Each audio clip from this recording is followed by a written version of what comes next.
Tonight, appalled and outraged, reaction to an op-ed on an RCMP Veterans page. We decided that we had to come here and to physically take back the land. Not one more inch. Traditional leadership and band council back at camp set up to prevent a proposed residential development from moving ahead. There's a lot of misperceptions that history sort of starts 150 years ago or 200 years ago. Well, we've always been here. And a multi-million-dollar reno ad in Edmonton Park highlights the experiences of Indigenous peoples.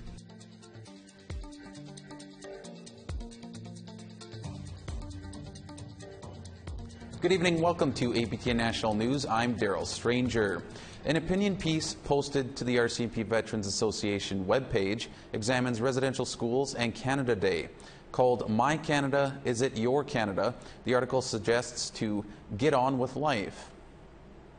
It said, in part, the TRC revealed many ugly truths from which we need to learn, not apologize for.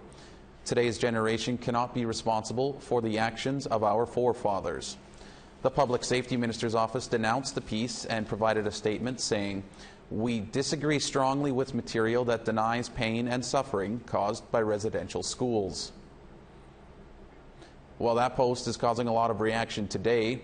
26-year veteran RCMP Sergeant Bruce Pitt Payne alerted APTN National News to the post. He joins me now from British Columbia. Hi, Bruce. Thanks for joining us. Why did you want to expose the post? Well, the reason was that I don't know that it's an accurate representation of the membership of the RCMP and the Veterans Association membership. I'm not sure about that, but I think people should at least get an answer from the Veterans Association as to why they have this reoccurring theme of alternate history. So what was it about it that was so offensive to you as a non-Indigenous Canadian and a former officer?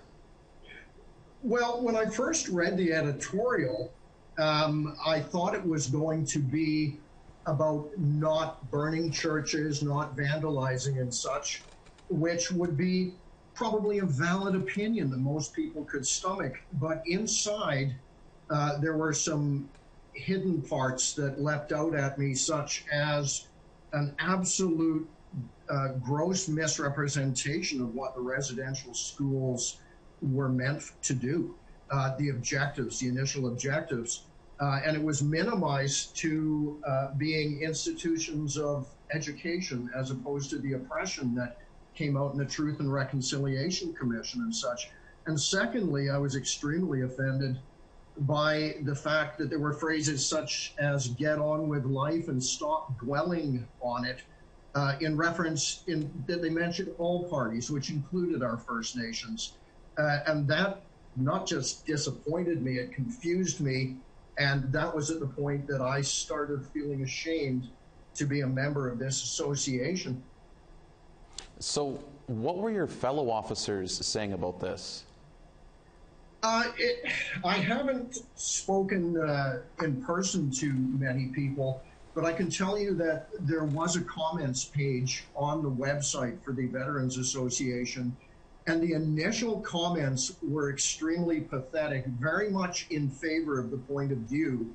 And although everybody's entitled to their point of view, it appeared to be an uneducated point of view. It seemed to be very one-sided.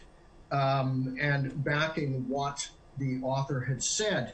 Now, having said that, I don't know if it's coincidence, but after APTN's initial report on this, the views changed. And I don't know whether they were officers or members of the public, but then they became very critical of the Veterans Association and what the article was. So I saw a shift, and I saw that as a positive.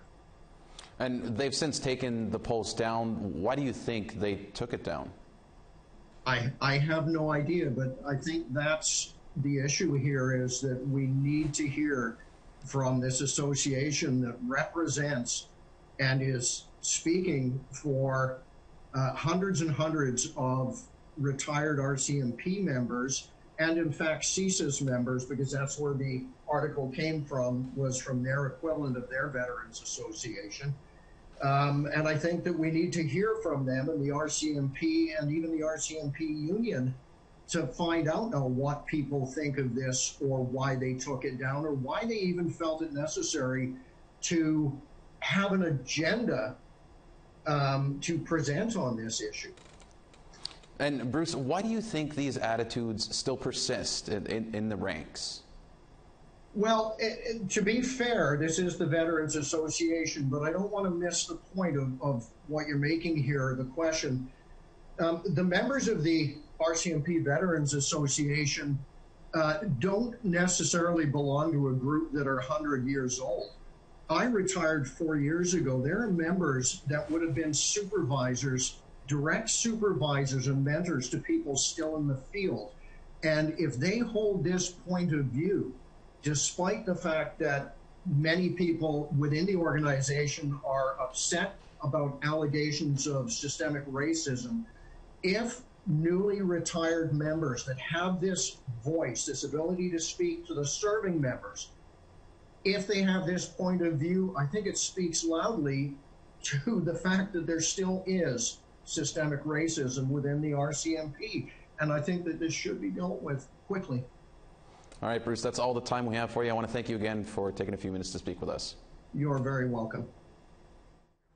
And the Southern Chiefs Organization in Manitoba says it is deeply disturbed and outraged by that post. They released a statement today, especially in light of the many discoveries of unmarked graves found across the country, and calls for the RCMP to be transparent. For more, we're joined by SEO Grand Chief Jerry Daniels. Grand Chief Daniels, thanks for being with us. Does this article published on an RCMP Veterans Association website come as any surprise to you?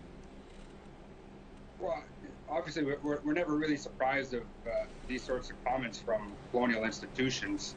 I think that we were a little disheartened given the fact that multiple reports have came out stating that the RCMP is an institution that needs to be transformed and brought into the 21st century, and that the leadership and veterans who come from that institution should realize that we're moving into a new age where those sorts of comments really are not necessary or shouldn't be made in today's age. It really shouldn't be made at all, considering the fact and the history of what has been done, the actions that have been done by the RCMP as it relates to the residential school. Now, do you think these opinions and values are held by current members of the RCMP as well? Absolutely.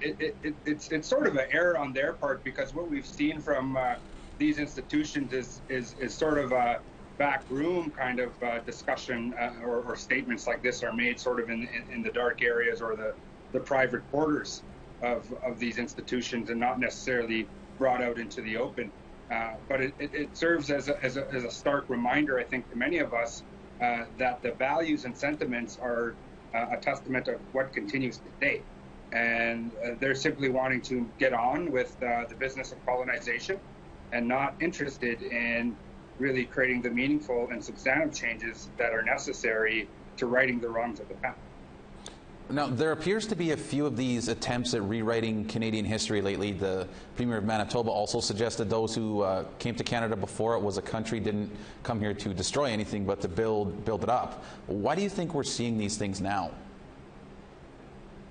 I think there's a fear within many of the people who have benefited from colonization, whether privately or within groups, who want to maintain the status quo and not have sort of the legitimacy of their occupation and theft of lands not be questioned in a domestic arena or in an international arena, and feel that it's necessary for them to sort of continue with the rhetoric, whether it's supported or not. And I think that they're a little bit or naive to think that Canadians and Manitobans are going to be supportive of those sorts of comments and those sorts of beliefs.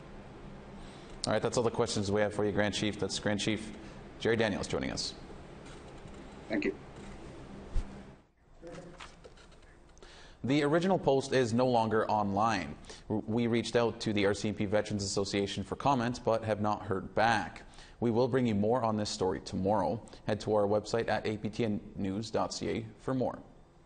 And we want to hear what you think about the opinion piece posted to the RCMP Veterans Association webpage. Here's how to continue the conversation. Send your emails to news@aptn.ca. Leave a comment on aptnnews.ca. You can also find us on Facebook, Twitter, Instagram, YouTube, and now TikTok. Follow APTN News to join the conversation and see our latest stories. The family of a Wet'suwet'en man fatally shot last week by RCMP in Campbell River, British Columbia, are speaking out. They are saying guns should not have been drawn. The independent police oversight body is investigating the shooting. APTN's Lee Wilson has more. There was no need to shoot someone like Jared in the head like that. The mother of Jared Lowndes' children speaks about his fatal shooting by police. They're going to have a lifelong, emptiness in them because they lost their father. She expresses the grief and pain their children will now face. Lowndes spent most of his childhood in Vancouver, but lived in Campbell River for the last 6 years. According to a RCMP news release, an officer attempted to stop his vehicle over an outstanding warrant last Thursday morning. The vehicle failed to stop and fled, triggering a call to dispatch. Officers responded, spotting Lowndes' vehicle in a Tim Hortons parking lot. He was boxed in by RCMP vehicles. A confrontation occurred with an RCMP officer and a police dog. The police dog was fatally stabbed, and the officer suffered knife wounds. Lowndes was shot and pronounced dead at the scene. There is now an investigation by the Civilian Police Oversight Body. Please note that all aspects and circumstances of this incident will be the subject of the Independent Investigation Office by IOBC. As the matter is now under investigation by the IOBC, no further information will be released by police. They should have approached him with caution. They shouldn't have tried to box him in and surround him. And they definitely shouldn't have sent the dog after him like that. Friends and family are now questioning the use of the dog and deadly weapon in a warrant stop. Supporters say Lowndes was treated unfairly by the police. Jared was stuck in that car already. They had no reason to bring that dog out at all. Jared didn't have to get shot in the face 3 times either. We will follow this story as the investigation into what happened in this fatal police shooting is in the early stages. Lee Wilson, APTN National News, Kitimat. An out-of-control wildfire has forced the evacuation of dozens of homes in the British Columbia interior, with hundreds of others on evacuation alert. The fire just outside of Skaha Lake in Okanagan Falls exploded Sunday afternoon, growing from 20 hectares to 500 hectares in just a few hours. People in 77 properties were forced to flee from their homes, while another 600 have been put on evacuation alert. Right now, there are 300 active wildfires burning throughout the province. And Environment Canada has issued heat warnings for much of the BC interior, with temperatures forecast to reach into the high 30s. The federal and provincial governments announced on Sunday they'll be matching up to $20 million in donations made to the Canadian Red Cross for BC wildfire relief. And we have to take a short break, but still to come, we'll take you to Quebec, where Longhouse representatives from Ganawage Mohawk territory near Montreal have set up a camp in a neighboring municipality. Development, and they say they are not leaving until the project is called off. That this is who we are, and these are our lands, and we aren't going anywhere.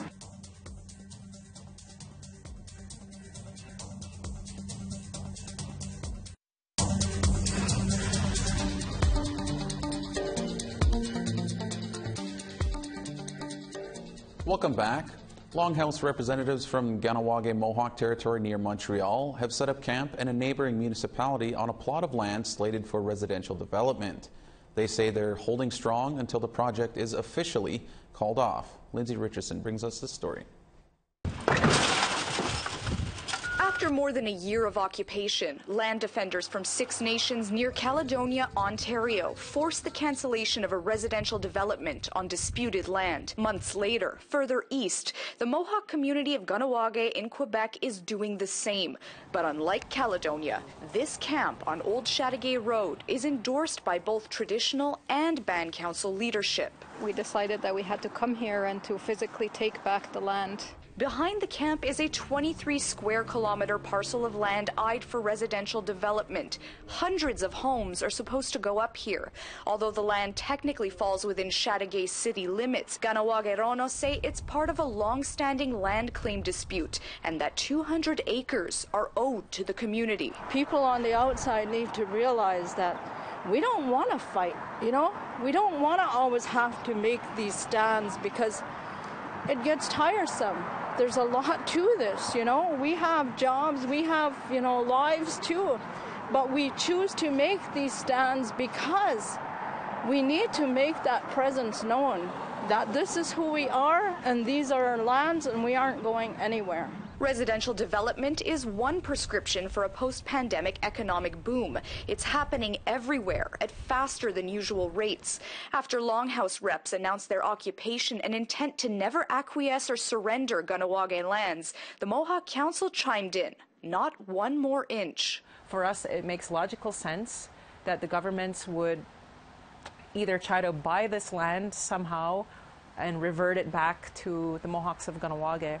Late Thursday evening came response from Chateauguay, who say the objections are part of a context that goes far beyond the development of this particular lot. Their mayor says he'll be calling on Quebec and the federal government to intervene. Mohawk Council says they've already tried. It's like, enough now. Take our concern, our grievance serious, and if not, this is what happens. People end up taking action because the meetings and letters can only take you so far. Occupants of the camp say they're in for a long haul. We're not those meek people anymore. You can't push us around. You can't keep pushing us back. Quebec's Indigenous Affairs Ministry could not be reached for comment before deadline. Lindsay Richardson, APTN National News, Kahnawake, Mohawk Territory.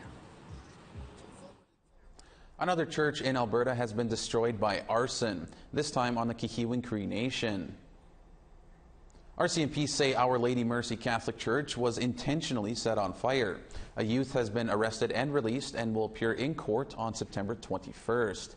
The church had been vacant for years and was scheduled for demolition. There were no injuries. This is the fourth church damaged or destroyed in Alberta in recent weeks. Father Jack Diaz says he doesn't understand why this is happening. I was really, really sad about it. People in Kihiwan are very welcoming, very friendly, and very religious, and we're very friendly. There is no tension between the Catholic Church and with the people there. Nunavut has 0 active cases in the community of COVID cases, in the community, and an outbreak at a major North Baffin Island mine is now over and production is back to full steam ahead. The Baffinland iron ore mine is located near Pond Inlet, and since the beginning of the pandemic, there has been no contact between the mine site and the community. In late April, the mine was forced to stop production as an outbreak of the COVID Delta variant forced a shutdown. Those workers then returned to their home communities all over Canada. Now the mine has announced that they are COVID-free, have been for a month, and all 800 workers can return to the mine. We need to step aside one more time, but stay with us. Still ahead, a new Indigenous experience has opened up at Fort Edmonton Park after a multi-million-dollar renovation. This is a world-class facility. I've been to most of the other Indigenous experiences sort of in Western North America, and they're very good. But I think we've gone a step further relative to conveying that story.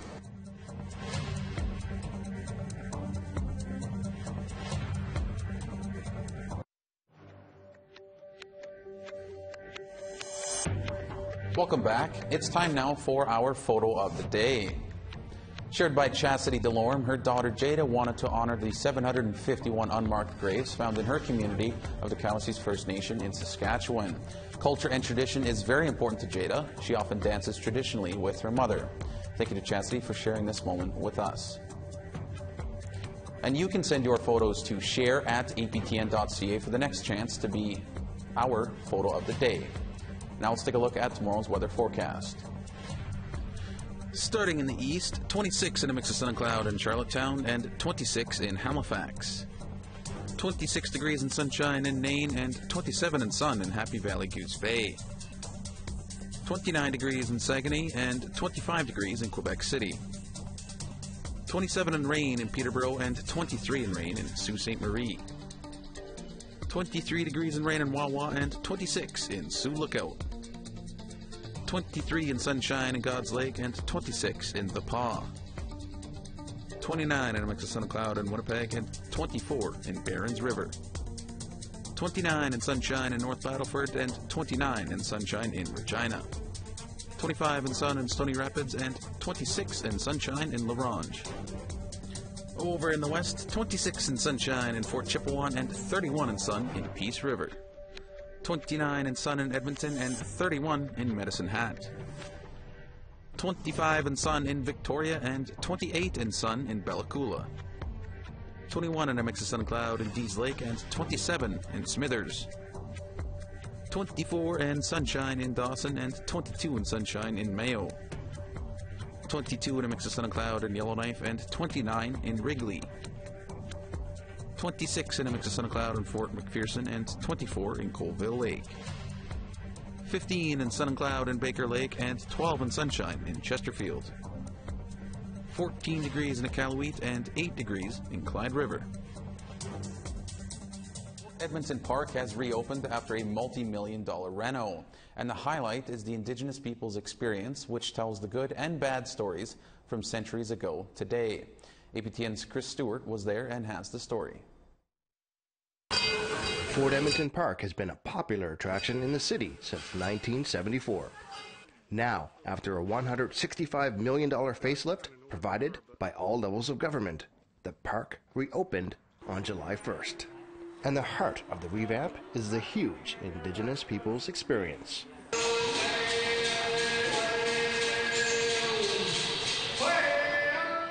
Stories from time immemorial, from European settlement to today.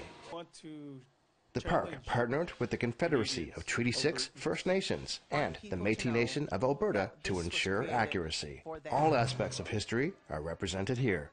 The loss of buffalo, residential schools, and missing and murdered Indigenous women and girls. Renee Williams is the Senior Vice President of the park. And we did over 50 interviews with knowledge keepers and key elders from the various nations to help inform the stories that are told inside of the IPE.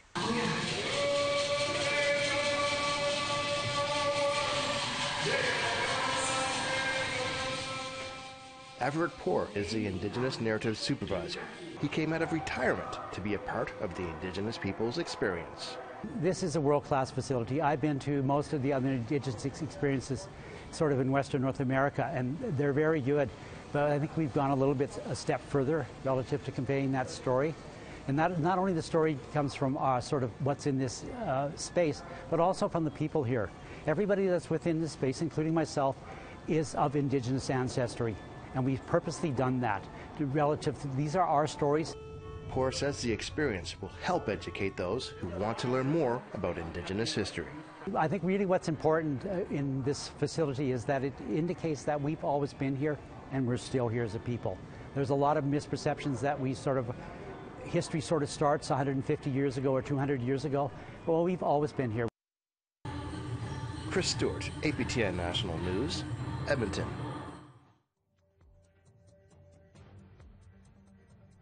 That's all we have for you tonight on APTN National News. For news anytime, you can visit our website at aptnnews.ca. I'm Daryl Stranger. Have a great night.